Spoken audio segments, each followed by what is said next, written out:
Hello everyone, আসসালামু আলাইকুম। আশা করি সবাই ভালো আছেন। আলহামদুলিল্লাহ আমি অনেক ভালো আছি। আজকের এই ভিডিওটা হলো আমার চ্যানেলের প্রথম ব্লগ, আর এই ব্লগের উদ্দেশ্যটা হচ্ছে ফ্রেন্ডস মিট আপ পিকনিক। গত 1 বছর ধরে প্ল্যান করছি বন্ধুরা সবাই মিলে একসাথে হয়ে আস্তে একটা খাসি মেরে পিকনিক করব। তো 1 বছর অপেক্ষার পরে আজকের সেই দিনটি চলে এসেছে। এই জন্যে সকাল সকাল ঘুম থেকে উঠে চলে যাচ্ছি বাজার করতে। আর যাওয়ার সময় রাস্তার দুই পাশে সকালের এই সুন্দর পরিবেশটা উপভোগ করছিলাম। এটা হলো আমার স্কুল। আমি ক্লাস 7 পর্যন্ত এই স্কুলে পড়েছি, তারপর এখান থেকে শিফট হয়ে অন্য স্কুলে গিয়ে ভর্তি হই।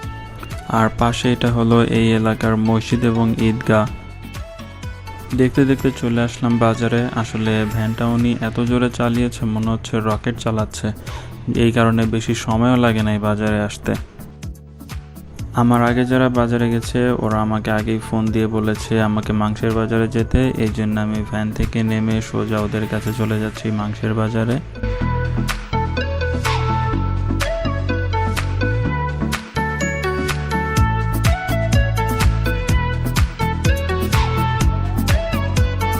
আসতেই দেখি এখানে 3জন আমার আগেই হাজির, ওরা এসে দাঁড়িয়ে আছে।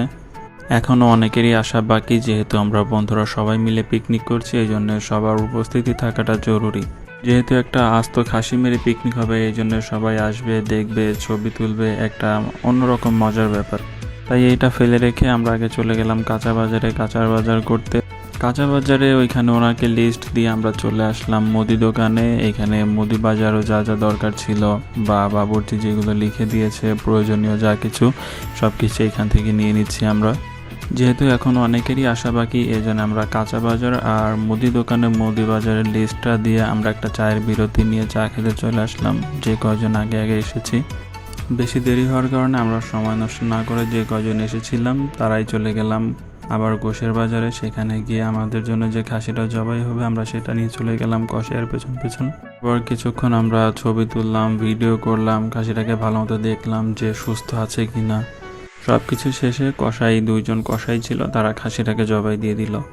আমরা সবাই ওখানে ছিলাম। খাসিটার চামড়া ছাড়ানো থেকে শুরু করে খাসিটা কাটা সবকিছু প্রসেসিং আমরা সবকিছু দাঁড়িয়ে দেখছিলাম। যেহেতু বন্ধুরা সবাই মিলে একসাথে পিকনিক করছি, এটা একসাথে দাঁড়িয়ে উপভোগ করার ব্যাপারটাই অন্যরকম। এখন রান্নার জন্য খাসিটাকে পিস পিস করে কাটা হচ্ছে। এখানেও আমরা মোটামুটি সকলেই দাঁড়িয়েছিলাম, পাশে ছিলাম, সকলেই দেখছিলাম। রান্নার বাজারগুলো নিয়ে কয়েকজন আগেই চলে এসেছে, আমি একটা কাজে যাওয়ার কারণে ওদের সাথে আসতে পারিনি।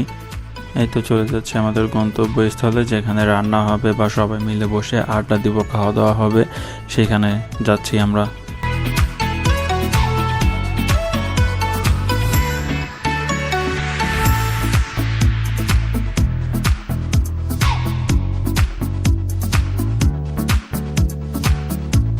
রান্নার জন্য যা যা লাগবে সব কিছু আর কি এখানে সাজিয়ে রাখা হয়েছে। চাউল, তেল, লবণ, গুঁড়া মশলা থেকে শুরু করে যা যা লাগবে এভরিথিং সব কিছু এখানে সাজিয়ে রাখা হয়েছে। আর পাশে এখানে বাবুর্চির একজন যে সহযোগী আছে উনি রান্নার জন্য পেঁয়াজ, আদা, রসুন এগুলো বেটে দিচ্ছে। আর বাবুর্চি এখানে চুলা কেটে পাতিল বসিয়ে রান্নার জন্য প্রস্তুতি নিচ্ছে। তো রান্না শুরু করার আগে বাবুর্চি আঙ্কেল আমাদেরকে ডেকে বলল, আপনারা যেহেতু বন্ধুরা সবাই মিলে পিকনিক করছেন চুলায় আগুনটা আপনারাই ধরিয়ে দেন। তো বন্ধুরা বাকিরা যারা ছিল ওরা সবাই মিলে গেল চুলাতে আগুন দিতে। গরমের এই সময়টা আসলে পানির এমন সমস্যা দেখা দেয়, পানির লেয়ার কমে যায়, যার কারণে এখানে পানি তুলতে অনেক কষ্ট হচ্ছিল। মানে এক জগ পানি তুলতেই অনেক চাপতে হচ্ছিল।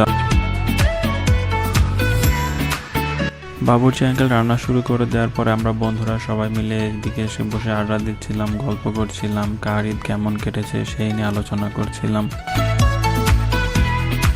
মাংস রান্নার আগে কিছুক্ষণের জন্য ম্যারিনেট করে পাতিলের মধ্যে রাখা হয়েছে, আর পাতিলের ঢাকনার উপরেই আছে ডাউল ভাজা। এই ভাজা ডাউল দেখে তো কেউ লোভ সামলাতে পারে নাই, সবাই একটু একটু করে খেয়েছে। বসে থাকতে থাকতে জোহরের আজান দিয়ে দিল। আমরা বন্ধুরা সবাই মিলে উঠে গেলাম নামাজ পড়ার জন্য। সবাই এখানে এসেছে অজু করতে, আর এই অজুর জায়গাটা অনেক সুন্দর। পাশে এখানে একটা বাগান বিলাসের গাছ, তার পাশেই অজুর জায়গা, মানে অসম্ভব সুন্দর একটা দৃশ্য। নামাজ পড়া শেষ করে চলে আসলাম রান্নার দিকে, দেখতে আসলাম কি অবস্থা। তো এসে দেখি বাবুর্চি আঙ্কেল উনি ভাতের চাউল দিল মাত্র ভাত রান্না করার জন্য। কিছুক্ষণ পর ভাত রান্না শেষে মাংস রান্নাটাও শেষের দিকে প্রায়। এখানে ডাউল রান্না করে রাখা আছে আর আমার বন্ধু নিশান ও শশা দিয়ে ডাউল খাচ্ছে। আসলে আমাদের ফ্রেন্ড সার্কেলের মধ্যে ও ইউনিক একটা পার্সন, ও সব কিছু পারে, ওর দ্বারা সব কিছুই সম্ভব। রান্না শেষে এখন এখানে খাবার পরিবেশনের কাজ চলছে, আর 40-50 জনের খাবার তো আসলে একা পরিবেশন করা সম্ভব না কখনোই। জন্য একজন খাবার প্লেটে প্লেটে বেড়ে দিচ্ছে, আর 3-4 জন বন্ধুরা আমরা সবাই মিলে খাবারগুলো সবার হাতে হাতে পৌঁছে দিচ্ছি। সবাই মিলে কাজ করলে আসলে কাজটা অনেক দ্রুত আগায় এবং কষ্টও অনেক কমে যায়।